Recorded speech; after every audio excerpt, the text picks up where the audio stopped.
aften og velkommen til TV2 News. I dag har vores reporter Simon Bahl været at snakke med nogle forskellige folk omkring et måske kommende event her til sommer. Vi stiller lige om til ham. Ja, her der kan vi altså se, at en masse fodboldtrænere og folk, der bare skal være med til det hele, de står og spiller fodbold og gør klar og måler banen op og sådan noget. Det synes vi er fantastisk. De gør klar til at få en rigtig god uge sammen med de her asylanter. Det bliver rigtig fedt. I dag der står jeg her sammen med projektleder for det her fantastiske projekt, Martin Hausmann. Hej. Martin, hvad går jeres projekt ud på? Jamen, det vores projekt går ud på, det er, at vi skal aktivere og integrere nogle asylanter sammen med nogle unge danskere. Fedt. Det glæder vi os til at høre mere om. Hvor langt er I sådan i processen? Jamen, vi er faktisk forholdsvis langt. Vi venter faktisk bare på, at der kommer nogen, som ligesom vil være en del af det. Super. Har I også nok frivillige og den slags? Ja, vi har spurgt en masse foreninger, ungdomsklubber og fodboldklubber, om de har lyst til at støtte op omkring det her. Det synes jeg lyder rigtig godt. Hvad med sponsorat og sådan noget? Har I fundet ud af noget om det? Jamen altså, det har faktisk været et luksusproblem, fordi der er rigtig mange, der gerne vil hjælpe os. Så det har kun været godt. Super. Martin, jeg har jo hørt en lille fugl synge om, at asylanterne, de skal simpelthen ikke betale for den her sommercamp, men det skal de unge danske børn. Ja. Hvordan kan det være? Ja, det er jo fordi, at vi vil gerne gøre det her til et velgørenhedsprojekt, hvor vi ligesom sørger for, at de ligesom kan komme på flere ture fremover. Så derfor så gør vi ligesom det her for, at danskerne ligesom kan give dem en oplevelse. Det synes jeg er en rigtig god måde at integrere asylanterne på, og ja, det var egentlig bare det, så...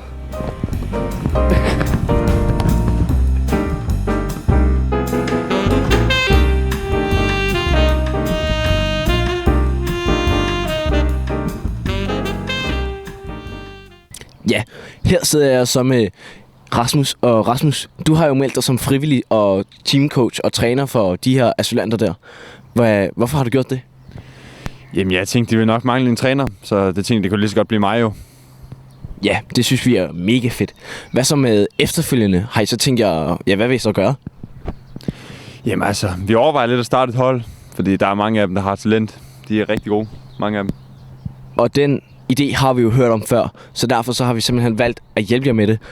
Og nu hvor den her sommercamp, den faktisk går som velgørenhed til asylanterne, sådan også for at de kan starte fodbold og sådan noget, så vil vi lige at give jer det sidste, så I faktisk kan starte fodbold og komme til at spille kampe og sådan noget.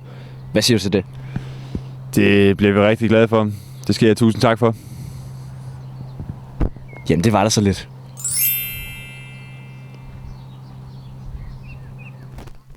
Velkommen tilbage. Vores anden reporter, Philip Munk Knudsen, har også været inde i byen og snakket med nogen om det her event. Vi stiller lige om til ham. Hej og velkommen til. I dag der er vi taget for by for at interviewe nogle mennesker. Kom. Hvor mange børn har I, og hvilken alder er de i? Jeg har en pige på 6. Jeg har en dreng på 5 og en datter på 1,5. Yes. Hvis det nu var, at der blev holdt noget sportsevent, vil I så have noget imod, at jeres børn var sammen med asylansøgere der? Nej. Det ved jeg sgu ikke helt. Skal jeg svare på det? Må vi få en begrundelse, hvorfor du er lidt på kanten der? Nej, jeg synes bare, vi er blevet inviteret af alt for mange. Ja, det føler vi er blevet overlevet her i forår. Ja, det synes jeg sgu. Ja. Jeg synes, de skulle se efter at fokusere på vores befolkning, i stedet for at tage en masse ind, og så kigge dem i hoved og røv, for at sige det mildt. Der er jo ikke nogen hernede, der kan finde lejligheder, fordi der bor sorte mennesker overalt. Det er ånden. Det var det, jeg bruger. Hvad alder de i?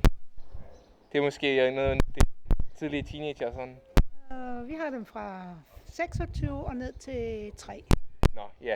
Så der er lidt af hvert. Vi vil gerne høre din snak om, at hvis der kom et sportsevent i Faaborg, om du ville have føle tryg ved, at dine børnebørn var sammen med asylansøgerne og spillede bold. Ja, det vil jeg ikke have noget problem med. Det er vi glade for at høre. Hvis der kom et sportsevent i Faaborg, hvordan ville I så have det med, at jeres børnebørn var sammen med asylansøgerne? Det vil jeg nok ikke have nogen problemer med. Nej, heller ikke her. Slet ikke. Okay. Hvad hvis det nu var et velgørenhedsevent, og de normale danske børn skulle betale, men asylerne skulle ikke, fordi at pengene gik til dem og for at hjælpe med her i Faaborg? Ja, det kan jeg ikke se problem i.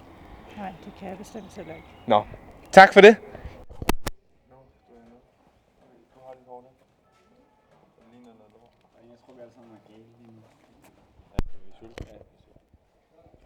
Det var alt for i aften. På gensyn i morgen i 22 nyhederne.